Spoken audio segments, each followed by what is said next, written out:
হাবিব বিশ্ব নবীকে আল্লাহ জমিন তামাম সৃষ্টি পারি দিয়াম, প্রথম আসমান, দ্বিতীয় আসমান, তৃতীয় আসমান, চতুর্থ আসমান, এইভাবে 7টা আসমান ফারি দিয়াম, লৌহ কলাম ফারি দিয়া, লা জামান লা মাকান ফারি দিয়াম, তামাম সৃষ্টিকে রব্বুল আলামিন ফারি দিয়াম, আল্লাহর আরশ পর্যন্ত পৌঁছাইয়াম।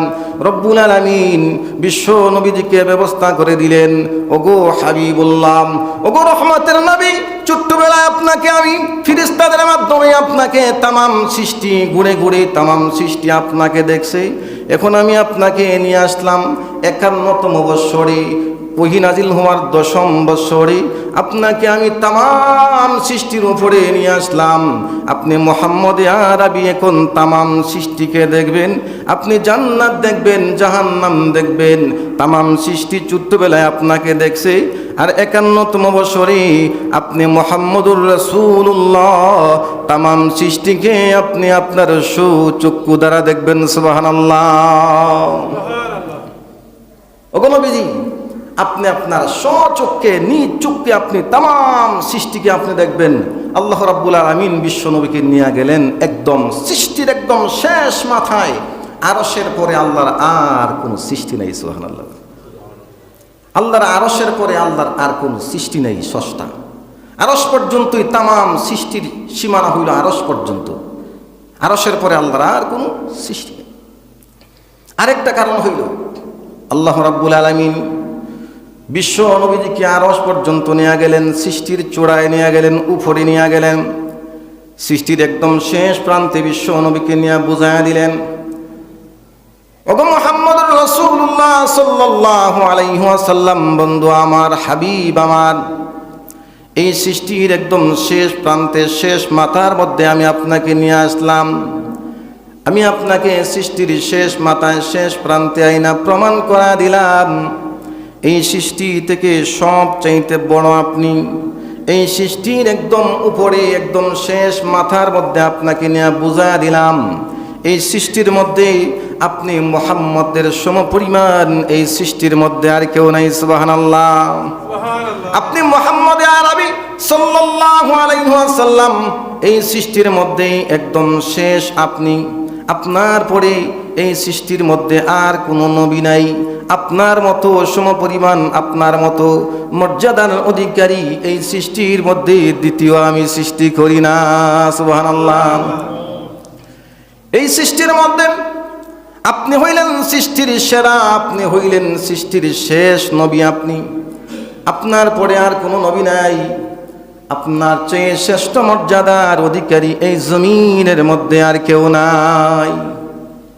আল্লাহ রাব্বুল আলামিন আদম আলাইহিস সালাম থেকে নিয়ে ঈসা রূহুল্লাহ পর্যন্ত যত পয়গম্বরকে আল্লাহ জমিনের মধ্যে প্রেরণ করেছেন, সমস্ত নবী রাসূলদেরকে আল্লাহ দ্বীনের দাওয়াত দেওয়ার জন্য, উম্মতদেরকে জান্নাতের দিকে আহ্বান করার জন্য পাঠাইছেন। প্রত্যেক নবী রাসূল উম্মতদেরকে দ্বীনের দাওয়াত দিয়েছেন, প্রত্যেক নবী রাসূল উম্মতদেরকে জান্নাতের কথা শুনাইছেন, প্রত্যেক নবী রাসূল উম্মতদেরকে দ্বীনের দিকে আহ্বান করেছেন। রব্বুল আলামিন কোন নবী রাসূলদেরকে রব্বুল আলামিন জান্নাত দেখার জন্য আমন্ত্রণ করেন নাই। কোন পয়গম্বরদেরকে আল্লাহ জান্নাত দেখান নাই, জাহান্নাম দেখান নাই। এইভাবে আল্লাহর আরশের মধ্যে যাওয়ার জন্য আমন্ত্রণ করেন নাই। শুধুমাত্র সৈয়দুল মুরসালিন রহমতের নবী আকায়ে নামদার তাজদারে মদিনা মুহাম্মদ আরবি সাল্লাল্লাহু আলাইহি ওয়াসাল্লামকে আল্লাহ জান্নাত দেখাইলেন, জাহান্নাম দেখাইলেন। রব্বুল আলামিন আল্লাহর আরশ পর্যন্ত ভ্রমণ করাইয়া আমার আপনার নবী বিশ্ব নবী রাহমাতুল লিল আলামিনকে আল্লাহ স্বতন্ত্র মর্যাদার অধিকারী, তামাম কায়নাতের মধ্যে আমার নবী যে শ্রেষ্ঠ নবী, তামাম কায়নাতের মধ্যে আমার নবী যে শেষ নবী, আমার পরে আর কোনো নবী নাই। আমার নবীর পরে আমার নবীর মতো সমমর্যাদার আর কোনো সৃষ্টি এই জমিনে নাই। রব্বুল আলামিন এই রাত্রিতেই আল্লাহ তামাম কায়নাতের মধ্যে আল্লাহ প্রমাণ করে দিলেন। সুবহানাল্লাহ। আল্লাহ রাব্বুল আলামিন তাম সৃষ্টির কাছে আল্লাহ প্রমাণ করলেন, উপস্থাপন করে দিলেন, বেঈমানরা আমার মুহাম্মদ আমার বন্ধু আমার হাবিবকে তোমরা মারতে চাও, আমি আল্লাহ এমন উচ্চতায় তার মাকাম পৌঁছায় দিব, কিয়ামত পর্যন্ত মানুষ শুধু এই ইতিহাসগুলা পর্যালোচনা করবে, পর্যবেক্ষণ করবে, মানুষ শুধু আশ্চর্য হবে আমার এই নিদর্শনার নিয়ামতের দিকে তাকায়। সুবহানাল্লাহ বলি। আল্লাহ রাব্বুল আলামিন বিশ্বনবীজিকে আল্লাহ এই যে রাত্রিকালীন মেরাজ ঘটাইলেন, এর 2 নম্বর কারণ হইল এটা। অনেকগুলা কারণ মুফাসসিরিনে কেরাম বিভিন্ন তাফসীরের কিতাবে বয়ান করছেন। আরেকটা কারণ হইল আল্লাহ রাব্বুল আলামিন বলেন, ও হাবিব আমার, আমি রাব্বুল আলামিন প্রত্যেক নবী রাসূলদের সাথে ওহীর মাধ্যমে কথা বলেছি, ইল্লা মূসা, জিবরাইলের মাধ্যমে আমি প্রত্যেক নবী রাসূল 1 লক্ষ মতান্তরে 2,24,000 পয়গাম্বর জমিনের মধ্যে আমি প্রেরণ করেছি। প্রত্যেক নবী রাসূল উম্মতদেরকে দ্বীনের দাওয়াত দিয়েছে, উম্মতদেরকে সত্যের দিকে আহ্বান করেছে, ন্যায়ের দিকে আহ্বান করেছে, জান্নাতের কথা শোনাইছেন, জাহান্নামের ভয় দেখাইছেন। ও পয়গাম্বর, আমি প্রত্যেক পয়গাম্বরদেরকে ওহীর মাধ্যমে কথা বলেছি, জিবরাইলের মাধ্যমে আমি আমার ভাষাগুলা এদের সাথে আদান প্রদান করেছি। কিন্তু আমার একজন পয়গাম্বর, শুধু পয়গাম্বর মূসার সাথে তুর পর্বতে আমি নিজেই কথা বলেছি। ওগো পয়গাম্বর, কিন্তু আমি কোন পয়গাম্বরের সাথে আমি সাক্ষাৎ করি নাই। ও হাবিবুল্লাহ, একমাত্র আপনি মুহাম্মদুর রাসূলুল্লাহর সাথে আমি সাক্ষাৎ ঘটাইলাম। আমি ইচ্ছা করলাম আমার বন্ধু মুহাম্মদকে আমি আমার কাছে আইনা সচক্ষে আমি দেখব এবং আমি কাছে থাইকা তার সাথে কথা বলবো। ওগো রাহমাতুল লিল আলামিন, আপনার কাছে আমি কুরআনুল কারীম নাযিল করেছি জিবরাইলের মাধ্যমে। ইসলামের দাওয়াত আপনি যখন প্রকাশ্যে দেওয়া শুরু করে দিয়েছেন, জিবরাইলের মাধ্যমে কুরআনুল কারীম আমি আপনার কাছে পাঠায় দিয়েছি। কুরআনুল কারীম আপনার কাছে 40 বৎসরে নাজিল, 40 বৎসর বয়সে কুরআনুল কারীম নিয়ে জিবরাইল প্রেরণ করেছি। 10 বৎসর পর্যন্ত কোরআনের অনেক বিধানই আমি আপনার কাছে পাঠায় দিয়েছি। আমি আপনার কাছে হজের বিধান, যাকাতের বিধান, আমি আপনার কাছে পর্দার বিধান পাঠাইলাম জিবরাইল দিয়া। আমি আপনার কাছে হজের বিধান পাঠাইলাম জিবরাইল দিয়া।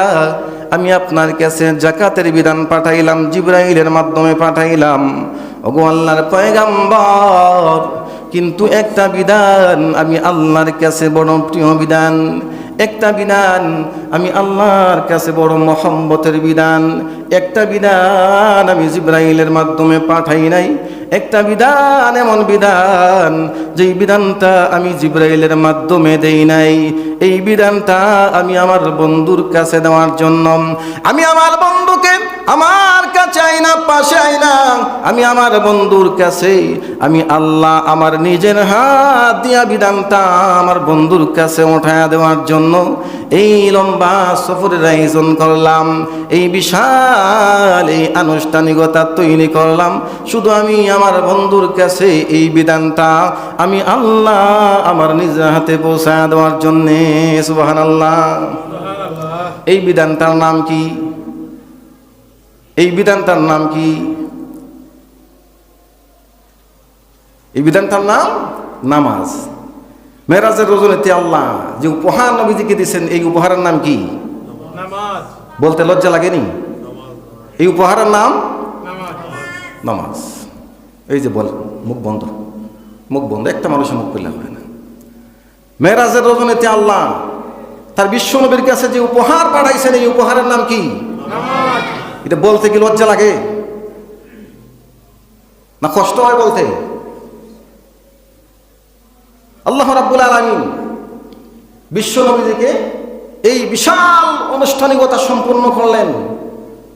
বিশ্ব নবীজিকে উম্মে হানির ঘর থেকে হাতিমে কাবা, এই কাবা চত্বর থেকে বাইতুল মুকাদ্দাস, বাইতুল মুকাদ্দাস থেকে উর্দু আকাশে ভ্রমণ করাইলেন। আল্লাহ রাব্বুল আলামিন কেরাম বলেন, এর একটা বিশেষ কারণ হইল আল্লাহ রাব্বুল আলামিনের কাছে প্রিয় একটা ইবাদত হইল নামাজ। এর আগে আল্লাহ রাব্বুল আলামিন নবীদের কাছে ওহী নাযিল হইছে 40 বছর বয়স থেকে। ইসলামের দাওয়াত মানুষের কাছে প্রকাশ্যে দেওয়া শুরু করছেন, অনেক বিধিবিধান আইছে, কিন্তু এই দিনের আগ পর্যন্ত নামাজ আসে নাই। আল্লাহ রাব্বুল আলামিন নবীজিকে উনার কাছে নিয়ে গেলেন, বলে বন্ধু এই জিনিসটা, এই বিধানটা আমার কাছে বড় প্রিয়, আমার কাছে বড় মহব্বতের, আমার কাছে বড় যত্নের, এই জন্য আমি আপনাকে আমার কাছে নিয়ে আসলাম। আমি আল্লাহ আমার নিজ হাতে আপনার কাছে এই বিধানটা আমি উঠায় দিব। সুবহানাল্লাহ। এখন আমরা যারা মেরাজ তালাশ করি, মেরাজ কোন দিন, মেরাজের নামাজ কিতা আছে না নাই? মেরাজের নামাজ, এই সামনে আসরের নামাজ মেরাজের নামাজ, মাগরিবের নামাজ মেরাজের নামাজ, এশারের নামাজ মেরাজের নামাজ, মৃত্যুর আগ পর্যন্ত যত নামাজ আছে সব নামাজ হলো মেরাজের নামাজ, ঠিক কিনা?